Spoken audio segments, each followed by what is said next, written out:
Olá, o nosso grupo a gente falar sobre protocolo vacinal de pequenos animais, ou seja, a gente falar um pouco sobre a vacinação em cães e gatos. É composto pelo Antônio, a Brenda e a Laíse. E é o nosso seminário para avaliação para o estágio supervisionado. Pode passar. Então, por que a vacinação do animal é tão importante? A gente sabe que à medida que o tempo vai passando, o mundo vai evolucionando, vai aumentando a tecnologia e os avanços na vacinação vão aumentando, né? Cada vez a vacinação é mais fidedigna. E por que é tão importante, né? Além da saúde do animal, daquele animal que está sendo vacinado, para evitar que seja cometido pela doença, algumas doenças, também é importante para a saúde do indivíduo, do coletivo, né? Ou seja, se você vacinar um animal, é improvável que ele pode espalhar essa doença para outros animais. E também é importante para a saúde do tutor, no caso, né? Para que ele não seja cometido por alguma zoonose, por exemplo.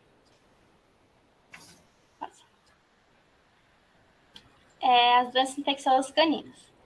As principais doenças infecciosas caninas na América Latina que podem ser prevenidas pela vacinação. O vírus da cinomose canina, ou também conhecido como vírus CDV, que é Canine Distemper Virus. Ele acomete o trato respiratório, digestório e o neurológico. É uma doença altamente contagiosa e ela acomete mais animais jovens e idosos. A parvovírus canino também é altamente contagiosa. Acomete o trato digestório dos animais e também tem prevalência para animais jovens e idosos. Seu contato, a transmissão se deve pelo contato com as fezes. O adenovírus canino, que é o da hepatite infecciosa. É o adenovírus do tipo 1. Ele é transmitido por contato com fezes, urina e saliva. Causa sinais neurológicos e também sinais como vômito, letargia, o complexo respiratório infeccioso canino. Ele é causado por um conjunto de agentes, como o adenovírus do tipo 2, que é o CAV2, o parainfluenza canina, alguns outros também agentes. Também pode ser conhecido como tosse dos canis, acomete o sistema respiratório e ela tem maior prevalência em aglomerações de cães. A leptospirose, ela é uma zoonose, né, causada pela bactéria da leptospira. Tem alguns sinais clínicos como vômito, febre, icterícia, e ela é transmitida pelo contato direto com a urina de animais infectados, ou indireto também. A raiva, ela também é uma zoonose, ela é transmitida pela salivação do animal infectado. Aliás, saliva. Causa sinais neurológicos, como excitação, agressividade, salivação excessiva no animal acometido. É causada pelo vírus do gênero Lyssavirus e da família Raboviridae. E a leishmania, que também é uma zoonose causada pelo protozoário da leishmania, e que ela pode causar sinais clínicos como alopecia, imunossupressão, perda de peso, apatia. Pode passar. Essas aqui são as doenças infecciosas em felinos, que podem ser prevenidas também pela vacinação.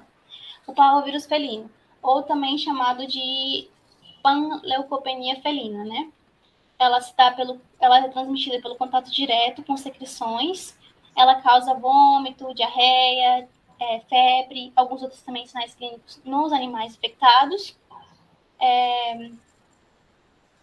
E isso, infecção do trato respiratório superior felino, ossivírus e algumas outras bactérias. Também se dá mais para aglomeração de animais, por exemplo, animais de abrigo, entre outros. Retrovírus. Isso. Retrovirose felina, né? Causada pelo retrovírus, FeLV, ou conhecido também como FeLV. Ela causa imunossupressão, distúrbios na medula óssea e neoplasia em animais. E também pode ser chamado de leucemia viral felina.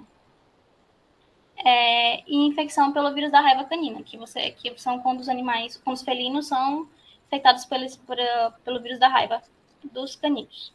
Pode passar.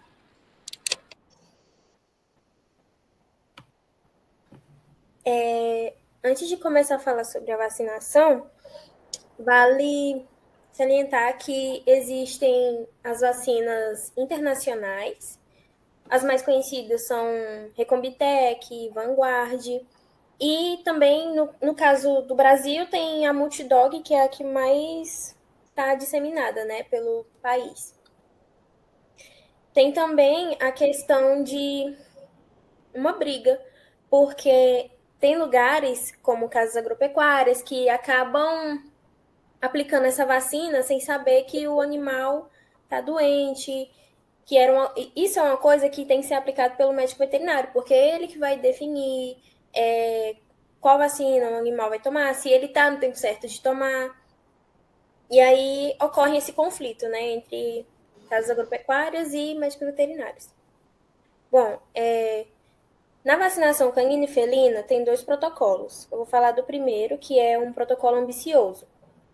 O VGG, que é o Grupo de Diretrizes de Vacinação, recomenda que os veterinários implementem os princípios básicos da vacinologia de animais de estimação baseados em evidência, apresentados nas diretrizes globais de vacinação da WSAVA de 2016. Por quê? Os veterinários têm que compreender o conceito de vacinas, que existem as vacinas essenciais, não essenciais e as não recomendadas. E isso é muito importante para ele definir qual vacina ele vai aplicar. Esse protocolo, o protocolo ambicioso, ele é utilizado com base no conhecimento das enfermidades da região e das vacinas que contenham somente as vacinas essenciais. As vacinas essenciais, elas são aquelas que todo animal, independente de localização ou estilo de vida, tem que tomar para evitar e também para ter a proteção contra esses antígenos, né, que podem causar morbidade ou doença fatal neles, né? Dentro dessas vacinas essenciais tem os vírus vivos inativados das enfermidades sinomose, que é o CDV, CAV, que é o adenovírus, e CPV2, que é o vírus da parvovirose. Tem também a questão da vacinação antirrábica, né? Tem que observar também se o local onde o médico veterinário está ali presente tem uma grande incidência ou se os casos são esporádicos ou não tem. Aí tem que levar em consideração isso para poder ver se o animal vai realmente precisar tomar a vacina antirrábica ou não. Bom, tem os tipos de vacina aqui, no caso, para cães, CDV, CAV, CPV2, e para gatos tem o parvovírus felino, calicivírus felino e herpesvírus felino. Tem que iniciar de 6 a 8 semanas, com intervalo de 2 a 4 semanas, até 16 semanas de idade ou mais. Bom, eu vou focar um pouco nas vacinas não essenciais, por quê? No outro protocolo tem uma diferença muito grande com relação a esse. Nos cães, a leptospira, o complexo respiratório infeccioso ou tosse dos cães e a leishmania, elas não são essenciais. E em gatos, vírus da leucemia felina e cefeles também não são. E as vacinas não recomendadas são, coronavírus, canino ou felino, no caso dos caninos é o coronavírus entérico, a giardia e o microsporum canino. No caso das vacinas essenciais, elas são, como eu disse, tem que ser levada em consideração a localização ou estilo de vida do animal. E elas não devem ser aplicadas no caso de não necessidade. Se, por exemplo, se o animal está ali numa região em que não tem incidência de tal doença, não tem necessidade dele tomar a vacina, né, de acordo com as diretrizes do grupo de vacinação. Em relação ao outro programa, o outro protocolo, tem o protocolo pragmático, que diz que os problemas com a disponibilidade das vacinas, a duração de imunidade licenciada para o produto e o conhecimento da prevalência de doença e riscos de exposição dificultam a adoção das diretrizes globais de vacinação da WSAVA pelos veterinários. E a maioria das vacinas internacionais de qualidade garantida contém os antígenos essenciais, que são o CDV, CAV e CPV2, respectivamente, sinomose, adenovírus e parvovírus canino, combinados com antígenos não essenciais, no caso leptospira, e antígenos não recomendados, no caso do coronavírus entérico, canino. Não passa ainda. Um dos desafios dos médicos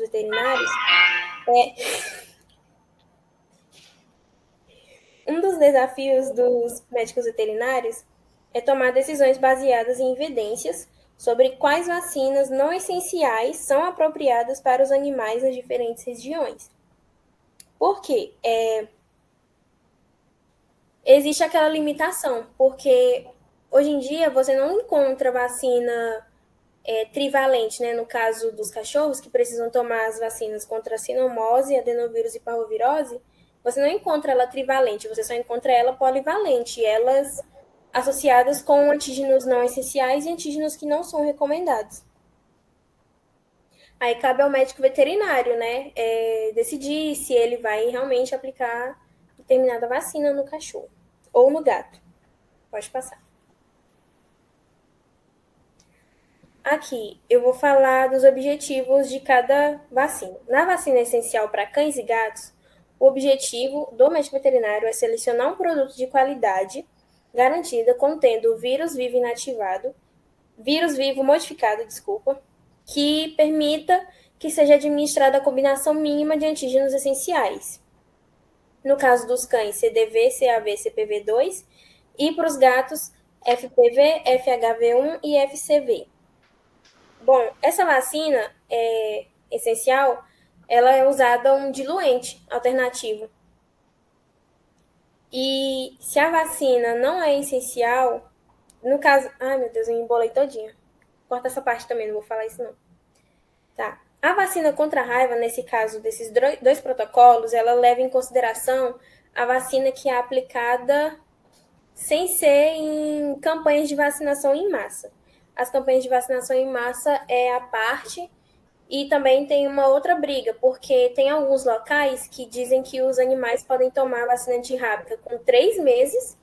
Já tem algumas vacinas que na bula, né, sem ser pelo grupo de diretrizes, eles indicam que a vacina pode ser tomada de 4 ou 5 meses de idade, a partir dos 4 ou 5 meses de idade. Aí tem essa briga também.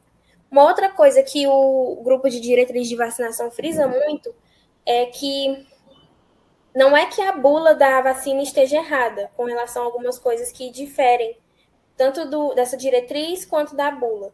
É porque para mudar uma bula é mais demorado. A diretriz sai mais rápido. Não quer dizer que a bula esteja errada, ela só está incompleta. Então, tem algumas informações que estão contidas na bula que também podem ser levadas em consideração. O médico veterinário tem que ver certinho como ele vai fazer para que aplique, né? Para que ele escolha o melhor protocolo vacinal para aquele animal. Aí é isso. Beleza. Eu vou falar um pouquinho sobre a gestão operacional de vacinas, né? Então, o que é a gestão operacional? É tudo que envolve vacina, desde sua origem até a sua aplicação. Como devemos armazenar as vacinas? As vacinas devem ser mantidas em refrigerador que seja utilizado para armazenar apenas medicamentos e vacinas. Não pode ter gêneros alimentícios ou bebidas. Tem que também tomar muito cuidado com o suprimento de eletricidade. Eles devem ter proteção de geradores, porque senão acaba a energia e passam períodos com o aparelho desligado, né? A temperatura ideal para o armazenamento das vacinas é de 2 a 8 graus Celsius.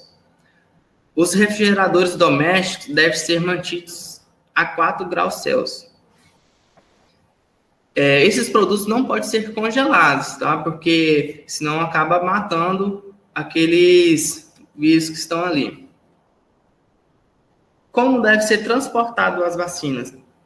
As vacinas devem ser transportadas com bolsas térmicas ou caixas térmicas de isopor com gelo, mas ela não pode ter contato direto com a vacina, porque senão acaba matando também congelamento, né?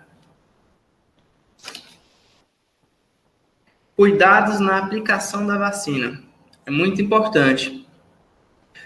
Os locais da injeção da vacina não devem ser esterilizados com álcool ou outros desinfetantes, pois isso pode inativar as vacinas infecciosas, contendo vírus vivo modificado. Aquela questão, a pessoa passa o álcool, aí na hora que injeta a agulha, acaba empurrando o álcool para dentro da cavidade, matando ou inativando o vírus, né? As vacinas devem estar dentro da data de validade e detalhes precisos dos números de lotes, componentes e local da injeção devem ser anotados na ficha médica do animal. Geralmente, o pessoal, quando faz a vacina, eles pegam o rótulo da vacina e pegam no cartãozinho, né, no documento do animal. E nesse rótulo já tem a data de validade e também o lote. As seringas e agulhas utilizadas para vacinação não devem ser reutilizadas. As vacinas só devem ser misturadas na mesma seringa se isso for especificado como aceitável nas bulas do fabricante. Por exemplo, você não pode misturar uma vacina polivalente com uma monovalente. Uma V10 misturar com uma de raiva, porque às vezes você pode inativar os vírus, né?